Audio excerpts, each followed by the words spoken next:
Hello everyone, आज हम KVS का previous year question paper solve करेंगे। ये मेरे पास टीजीटी मैथ्स का 2018 का क्वेश्चन पेपर है। इस क्वेश्चन पेपर की हेल्प से आपको आइडिया हो जाएगा किस तरीके से क्वेश्चन पूछे जाते हैं और कितने कितने मार्क्स के कौन कौन से पार्ट्स होते हैं। और ये टोटल 150 मार्क्स का क्वेश्चन पेपर होता है। यहाँ पे आप देख सकते हैं इंस्ट्रक्शन में। सो स्टार्ट करते हैं। फर्स्ट है हमारा पार्ट 1 जनरल इंग्लिश का। ये 10 क्वेश्चन होंगे। यहाँ पे है choose the word most nearly opposite in meaning to the given word.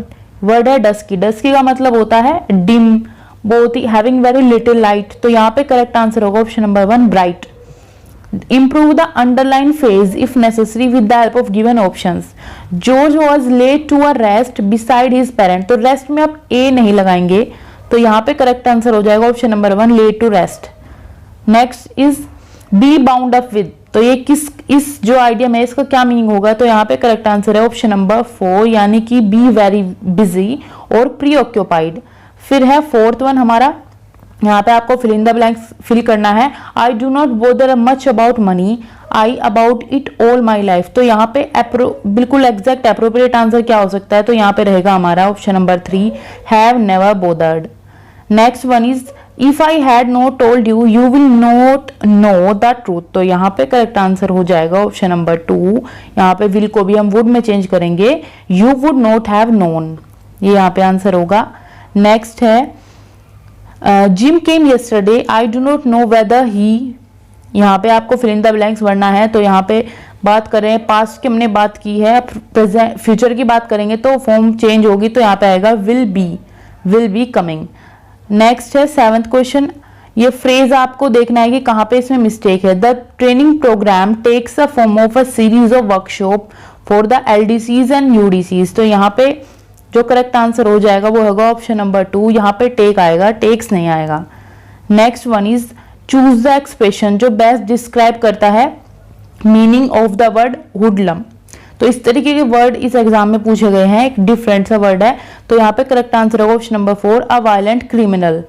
इसके बाद है a number of teenagers have been evicted for not paying the rent. तो इविक्टेड का मीनिंग क्या होगा, ये होगा thrown out, option number 2। Next one is fallible का मीनिंग आपसे पूछा है कि कौन सा एक्सप्रेशन फैलिबल को बेस्ट डिस्क्राइब करता है। तो यहाँ पे करेक्ट आंसर होगा option number 2 apt to make mistakes और गो रोंग। इसके बाद आता है हिंदी का पार्ट 2। तो निम्नलिखित में से कौन शब्द अर्ध तत्सम है। तो आपने तत्सम तद्भव सुने होंगे, ये है अर्ध तत्सम। तो डिफरेंट कुछ पूछा है, तो ये है जो शब्दों के संस्कृत से हिंदी शब्द बनने की यात्रा में बने शब्द, उन्हें हम बोलते हैं अर्ध तत्सम। इसके लिए एग्जाम्पल ले सकते हैं, जैसे अग्नि। अग्नि क्या एक तत्सम शब्द है, इसका तद्भव हो जाएगा आग। और यहाँ पे एक वर्ड बनता है अगिन। अगिन क्या है, दोनों के बीच का है, तो उसको हम बोलते हैं अर्ध तत्सम। तो इसी तरीके से इस क्वेश्चन में अगर हम देखें अक्षर क्या है, अक्षर एक तत्सम शब्द है। अगर इसका हम तद्भव देखें तो वो हो सकता है आखर, लेकिन यहाँ पे क्या है अर्ध तत्सम पूछा है, तो बीच का होगा अक्षर। तो यहाँ पे करेक्ट आंसर होगा 11 का 1। नेक्स्ट इज जल पिपासु शब्द में कौन सा समास है। तो पहले देखें जल पिपासु क्या होता है, तो जल को पीने की इच्छा रखने वाला। तो हम इससे क्लियरली समझ गए, यहाँ पे है तत्पुरुष समास। अगर आपसे पूछा जाए कौन सा तत्पुरुष, तो ये होगा कर्म तत्पुरुष समास। इसके बाद है नेक्स्ट क्वेश्चन, कामयानी का काव्य रूप आपसे पूछा है, तो ये होता है महाकाव्य, ऑप्शन नंबर 2। तपोवन शब्द में कौन सी संधि है। तो तपोवन को अगर आप लिखेंगे तो वो ऐसे होगा तपे धन वन। तो यहाँ पे संधि आ जाएगी आपकी विसर्ग संधि। तो यहाँ पे करेक्ट आंसर होगा ऑप्शन नंबर 3। नेक्स्ट है एक तो करेला दूजा नीम चढ़ा। तो इस लोकोक्ति का आपसे मतलब पूछा है, तो यहाँ होगा एक साथ दो या कई दुर्गुणों का होना। इसके बाद है 16 वाक्य रसात्मक काव्यम, अर्थात रसात्मक वाक्य ही काव्य है। काव्य लक्षण के विषय में यह कथन किस आचार्य का है, तो ये था विश्वनाथ का, ऑप्शन नंबर 4 है करेक्ट आंसर। नेक्स्ट है जिस संज्ञा से पदार्थ में पाई जाने वाले किसी धर्म का बोध होता हो। तो जब धर्म का बोध होता है, ये रही हमारी भाववाचक संज्ञा, ऑप्शन नंबर 4। इसके बाद है निम्नलिखित में से कौन सा युग्म असंगत है। तो आपने सुना होगा आचार विचार, नॉन तेल, पीना खाना, अन्न जल। तो आपने खाना पीना सुना है, पीना खाना नहीं होता। यहाँ पे करेक्ट आंसर होगा ऑप्शन नंबर 4। खड़ी बोली हिंदी की किस उपभाषा के अंतर्गत आती है। तो आती है पश्चिमी हिंदी, पश्चिमी साइड में बोली जाती है। उसके बाद है उस मूल ध्वनि को जिसके खंड ना हो सके उसे क्या कहते हैं? तो हमें पता है सबसे छोटी जिसके खंड ना हो सके वो उसको हम बोलते हैं वर्ण। यही ध्वनि होती है वर्ण। तो यहाँ पे करेक्ट आंसर होगा ऑप्शन नंबर 1।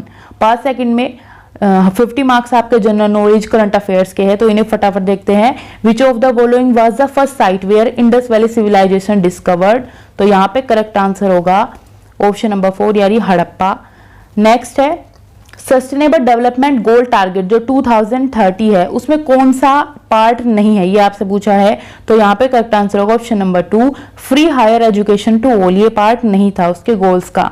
फिर है below sea level paddy farming practising at which of the following places? तो यहाँ पे है ऑप्शन नंबर 1 कुटांड, और ये कहाँ पे है? केरला में। द ड्यूरेशन ऑफ पंचायत की ड्यूरेशन होती है 5 इयर्स की from the date appointed for its first meeting, ये आपके लिए इंपॉर्टेंट है। फर्स्ट मीटिंग की जो डेट होती है वहीं से 5 इयर्स तक इसकी ड्यूरेशन होती है। Next one is who among the following deposit produces the basket of eggs topography? तो यहाँ पे होगा आंसर ऑप्शन नंबर 2 यानी ग्लेशियल डिपॉजिट्स। उसके बाद नेक्स्ट क्वेश्चन है who was the chairman of 15th finance commission? तो यहाँ पे करेक्ट आंसर है option number 1 NK Singh. Which state of India launched आहार a scheme for providing subsidized food to urban poor? तो यहाँ पे करेक्ट आंसर होगा ऑप्शन नंबर 4 ओडिशा। ये 2018 के ही करंट आपसे पूछे गए हैं उस एग्जाम में। Which of the following statement refer to endemic species? Endemic species की बात की है तो एंडेमिक स्पीशीज होती है which are only found in some particular area usually isolated by natural और geographical barrier, जैसे आइलैंड वगैरह में मिलती है स्पीशीज, उन्हें ही हम एंडेमिक स्पीशीज बोलते हैं। नेक्स्ट है which among the following won the Oscar for best picture 2018 academy award? तो यहाँ पे correct answer option number 2 the shape of water. Next है who among the following was the author of the novel the woman in the window? तो इसका correct answer है एजी fin का ये novel था। द को कॉन्ट्रीब्यूटरी पेंशन स्कीम स्वावलंबन central government ने किस यूनियन बजट में इंट्रोड्यूस की थी, अनाउंस की थी? तो यहाँ पे करेक्ट आंसर होगा ऑप्शन नंबर 4 यानी यूनियन बजट 2010 टू 2011। तो बजट से भी क्वेश्चन पूछे गए हैं। In which of the following geographical region Al Biruni was born in 973 में? तो यहाँ पे करेक्ट आंसर होगा अल ब्रूनी। कहाँ पे अल ब्रूनी का बोर्न हुआ था? तो ये हुआ था उज्बेकिस्तान में। ये ईरानियन स्कॉलर थे लेकिन इनका बर्थ उज्बेकिस्तान में हुआ। Who was the chairperson of expert committee set up for formulating a green national accounting system? तो चेयरपर्सन कौन थे? तो यहाँ पे करेक्ट आंसर ऑप्शन नंबर 3 यानी पार्था दास गुप्ता। नेक्स्ट है which of the what is the minimum number of members required for introduction of no confidence motion in Lok Sabha? तो यहाँ पे 50 मेंबर्स मिनिमम होते हैं।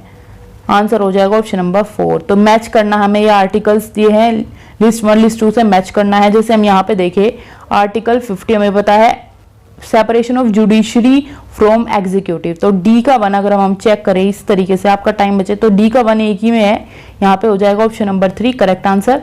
बाकी आप इसी से देख सकते हैं बाकी articles. In 2018 Asian games the gold medal in man shot put won by? तो ये जीता था तेजिंदर पाल सिंह तूर ने।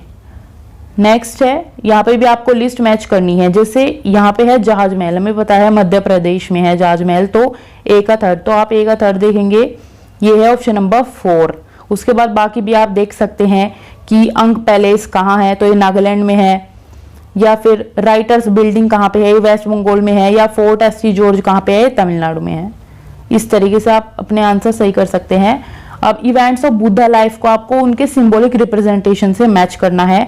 तो जैसे उनकी बर्थ है, बर्थ का क्या था, चक्र था, तो यहाँ पे क्या है ए का सेकंड आपको चेक करना है, ए का सेकंड है ऑप्शन नंबर 2 में। इसके अलावा अगर आपको ये भी ना मिले, कई सारे ऑप्शंस में 2 आपको दिखाई दे, तो दूसरा आप देख सकते जैसे इनलाइटमेंट, ये भी बॉडी ट्रीज का है, तो बी का फर्स्ट आपको देखना है, ये रहा बी का फर्स्ट, तो यहाँ पे करेक्ट आंसर होगा option number 2। Next question is which of the following indigenous people live in the steppes of Russia? तो यहाँ पे करेक्ट आंसर है किर्गिज यानी ऑप्शन नंबर 1। नेक्स्ट है कोलकाता स्पोर्ट्स जर्नलिस्ट क्लब ने किसको दिया था best sports person of India? ये क्या है उस टाइम का करंट था, तो यहाँ पे करेक्ट आंसर है ऑप्शन नंबर 2 यानी सुनील छेत्री, फुटबॉल के प्लेयर है। Which of the following day was observe as the world day of social justice? तो यहाँ पे करेक्ट आंसर होगा ऑप्शन नंबर 1 यानी 20 फरवरी। उसके बाद है who is known as the architect of Indian planning? तो यहाँ पे करेक्ट आंसर है ऑप्शन नंबर 1 पीसी महारानोबिस। इसके बाद है question 43, the title golden pen awarded to calligraphers at the Mughal court was known as. तो इसके अंदर क्या है, जरीम कलाम। मैंने अगर सर्च किया है तो मुझे यही आंसर मिला है, लेकिन जो बोर्ड ने आंसर माना है वो है ऑप्शन नंबर 2 यानी कमतारिन कलाम। तो आप सर्च करें आपको मिलेगा जरीम कलाम, तो यहाँ पे आंसर माना गया है कमतारिन कलाम। नेक्स्ट है 44, which is the correct chronological order of following events. तो यहाँ पे आप इवेंट्स देखते हैं, जैसे कि ये काफी इंपोर्टेंट है तो आपको बता देती हूँ। जैसे खिलाफत मूवमेंट है, ये 1920 31 अगस्त को हुआ। जलियांवाला बाग में से करें 13 अप्रैल 1919 को हुआ, ये 1920। और पीजेंट मूवमेंट इन बारदोली ये हुआ था 1928 एंड रोलेट सत्याग्रह 1919। तो अब यहाँ पे आप देख सकते हैं रोलेट में क्या था, ये 6 अप्रैल को होता, जलियांवाला बाग क्या है 13 अप्रैल को होता। तो इसके अकॉर्डिंग आप अरेंज कर सकते हैं। तो यहाँ पे करेक्ट आंसर हो जाएगा 44 का 4 यानी DBAC, ये सीक्वेंस हमारी यहाँ पे बनेगी। Next one is which one of the following gases have higher global warming potential. तो यहाँ पे करेक्ट आंसर होगा ऑप्शन नंबर 2 यानी सल्फर हेक्साफ्लोराइड SF6, इसका सबसे ज्यादा ग्लोबल वार्मिंग पोटेंशियल होता है। नेक्स्ट है when there is a prolonged period of inadequate rainfall marked with maldistribution of same over time and space, तो उसको हम क्या बोलते हैं, ये होता है हमारा ऑप्शन नंबर 1 मेट्रोलॉजिकल ड्राउट यानी मौसम विज्ञान संबंधी सूखा। नेक्स्ट है which among the following women's team was champion in world table tennis championship 2018। तो ये था ऑप्शन नंबर 4 यानी चाइना, और टेबल टेनिस वहां का नेशनल गेम भी है।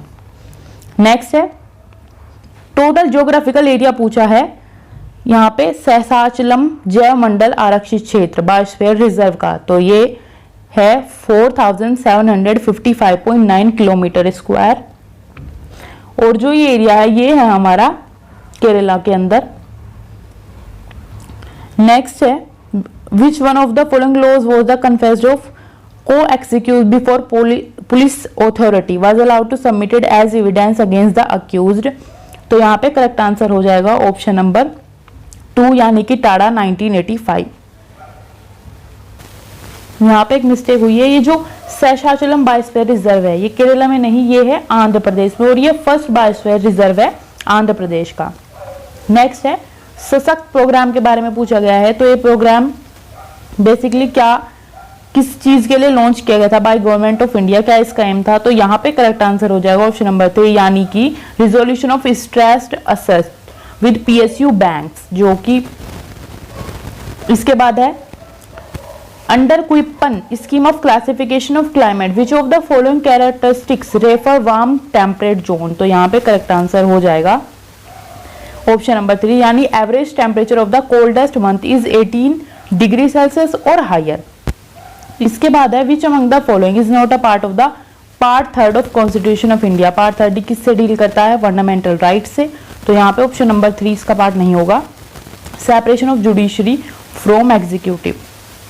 इसके बाद है की स्टोन स्पीशीज के बारे में आपसे पूछा है। तो की स्टोन स्पीशीज होती है जो इन्फ्लुएंस करती है its community by creating, modifying और maintaining physical habitat for itself and other species. इसके बाद है Which one of the following types of climate is experienced in the mountainous region of Himalayas, Andes and Alps? तो यहाँ पे क्या है, answer हो जाएगा option number 1 the highlands climate.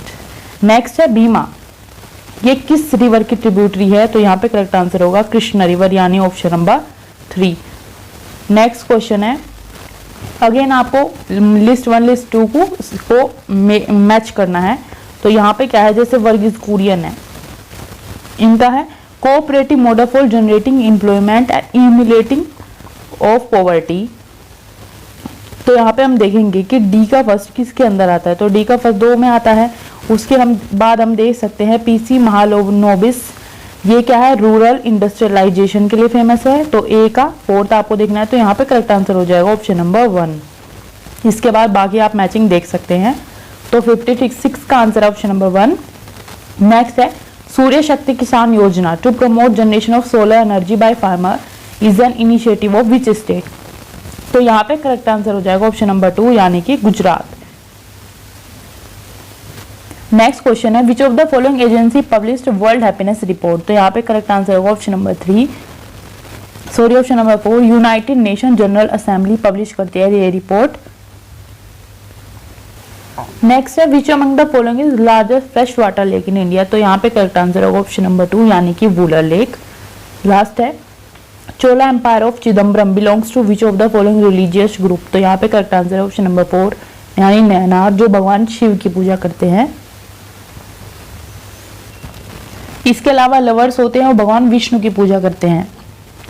अब हमारा रीजनिंग पार्ट, यहाँ पे आप क्वेश्चंस देख सकते हैं। मैं ये पीडीएफ आपको डिस्क्रिप्शन में इस वीडियो में डिस्क्रिप्शन में डाल दूंगी या टेलीग्राम चैनल पे शेयर कर दूंगी, आप वहां पे जाके देख सकते हैं। ये रहे 40 क्वेश्चंस रीजनिंग के। रीजनिंग के क्वेश्चंस के बाद हमारा यहाँ पे है 10 क्वेश्चन आएंगे कंप्यूटर लिटरेसी के जनरल क्वेश्चंस। रीजनिंग पार्ट थोड़ा इजी आया था कंपेयर टू अदर पार्ट। फिर है कंप्यूटर लिटरेसी के 10 क्वेश्चंस, ये कंप्यूटर से रिलेटेड क्वेश्चंस होते हैं। उसके बाद आता है 40 मार्क्स का पेडागोजी, इसके क्वेश्चंस आप जाके देख सकते हैं। आई होप इससे आपको आइडिया हो गया होगा किस तरीके से एग्जाम या पेपर आपका सेट किया जाता है और कैसा केवीएस का पेपर आया था और आगे कैसे पेपर आने की चांसेस है। तो इससे आप अपनी प्रिपरेशन को और बेटर कर सकते हैं। Thanks for watching.